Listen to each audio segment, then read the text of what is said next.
Hello friends, स्वागत है आपका अपने यूट्यूब चैनल पर। Guys, NEET UG medical students के लिए एक बड़ी न्यूज आ चुकी है। अब तक जो स्टूडेंट्स थे अनलिमिटेड अटेम्प्ट करते थे, लेकिन अब पास होने के अनगिनत मौके नहीं मिलेंगे। ये हाई कोर्ट का फाइनल डिसीजन आ चुका है। एनएमसी के थ्रू एक नया रूल बना दिया गया है, जो कि आज मैं आपको इस वीडियो में बताने वाली हूँ। तो जो भी स्टूडेंट्स नीट यूजी के थ्रू मेडिकल कोर्सेज में एडमिशन लेते हैं, उन सभी के लिए इम्पोर्टेंट रहने वाला है। तो गाइज, ये आपने देखा होगा कि नीट यूजी का एग्ज़ाम देकर जो स्टूडेंट्स एडमिशन लेते हैं मेडिकल कोर्सेज में, like MBBS, BDS and other Ayush courses, ठीक है।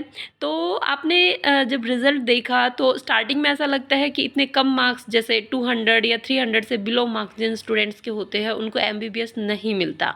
लेकिन जिनके मिनिमम क्वालिफाइंग मार्क्स होते हैं, उनको भी एमबीबीएस मिल जाता है। कैसे मिलता है? मतलब स्टूडेंट्स को 150, 110 इतने मार्क्स पर भी एमबीबीएस मिला है, तो वो जो मैनेजमेंट कोटा की सीटें होती है वो स्टूडेंट उठा लेते हैं, ठीक है।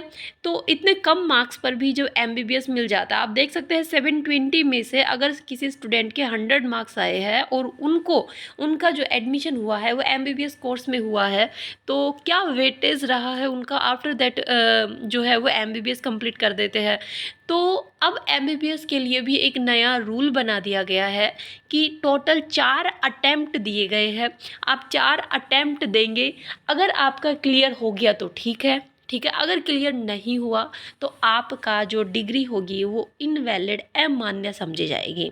पहले क्या होता था, अनगिनत मौके दिए जाते थे और जो स्टूडेंट्स थे उनने हाई कोर्ट में याचिका भी दायर की थी कि हमारा जो एडमिशन है पहले हो चुका था और उस टाइम पर ऐसा कोई भी रूल नहीं था, तो हमारे ऊपर ये रूल एप्लीकेबल नहीं होना चाहिए। लेकिन गाइस, हाई कोर्ट की तरफ से उनको अच्छी खासी फटकार लग गई है कि जो ये रूल है ये सबके ऊपर एप्लीकेबल होगा, ठीक है। क्योंकि इतने कम मार्क्स पर स्टूडेंट्स एडमिशन ले लेते हैं। कुछ लोग तो धोखाधड़ी से एडमिशन ले लेते हैं।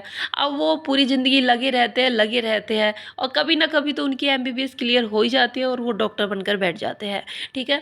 तो अब इन सब के ऊपर रोक लगाने के लिए हाई कोर्ट ने और सुप्रीम कोर्ट ने ये रूल बनाया है कि 4 अटेम्प्ट के बाद 5वां अटेम्प्ट स्टूडेंट नहीं कर पाएगा।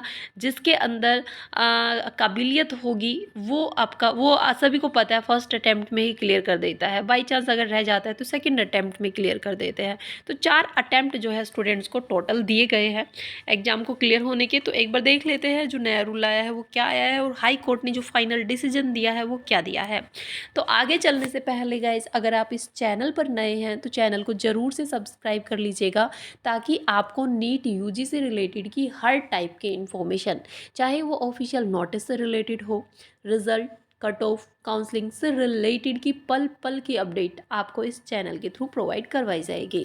अब देखिए गाइस, सबसे पहले हम देखते हैं जो एनएमसी का न्यू रूल आया है वो क्या आया है और किन स्टूडेंट्स के ऊपर एप्लीकेबल होगा और हाई कोर्ट ने क्या फाइनल डिसीजन दिया है। तो देखिए, तो ये न्यूज़ है, एमबीबीएस एग्जाम कितनी बार दे सकते हैं। इस संबंध में दिल्ली हाई कोर्ट ने एक मामले में नेशनल मेडिकल कमीशन की गाइडलाइन को सही बताया है, ठीक है। तो क्या है एनएमसी की गाइडलाइन? एमबीबीएस की पढ़ाई कर रहे, नीट एग्जाम की तैयारी कर रहे स्टूडेंट्स के लिए ज़रूरी सूचना है। ज़रूरी नहीं कि आपने नीट पास कर लिया तो आप डॉक्टर बन ही जाएंगे, क्योंकि एमबीबीएस में एडमिशन के बाद भी आपको अच्छी परफॉर्मेंस बरकरार रखनी होगी। आपको एमबीबीएस एग्जाम पास करने के लिए मनचाहे मौके नहीं मिलेंगे। इसके लिए नेशनल मेडिकल कमीशन ने नए नियम बनाए हैं जो हर किसी पर लागू होंगे। तो मेडिकल स्टूडेंट के एक मामले में दिल्ली हाई कोर्ट ने भी एनएमसी की नई गाइडलाइन को सही ठहराया है और छात्रों की याचिका खारिज कर दी है। तो गाइस, जो छात्रों की याचिका थी वो यही थी कि हमारा एडमिशन पहले हो चुका है तो हमें अनगिनत मौके दिए जाएं जो हमारा एमबीबीएस है वो क्लियर करने के। लेकिन हाई कोर्ट ने फटकार लगा दी है फाइनल और बोल दिया है किसी को अनगिनत मौके नहीं मिलेंगे, सबके ऊपर है। एनएमसी की जो नई गाइडलाइन है, नया रूल है, वो ही अप्लाई होगा, ठीक है। तो अब ओनली 4 अटेम्प्ट में ही आपको क्लियर करना होगा। ये एक बड़ी न्यूज़ है आप लोगों के लिए। फिर भी अगर आपको कोई डाउट होता है तो आप कमेंट के जरिए पूछ सकते हैं। आपका क्या विचार है इस चीज़ पर, होना चाहिए या नहीं होना चाहिए, ये रूल सही है या नहीं है, उसके ऊपर भी कमेंट जरूर कीजिएगा। तो गाइस, जल्द ही मिलते हैं नेक्स्ट न्यू अपडेट के साथ। तब तक के लिए थैंक यू।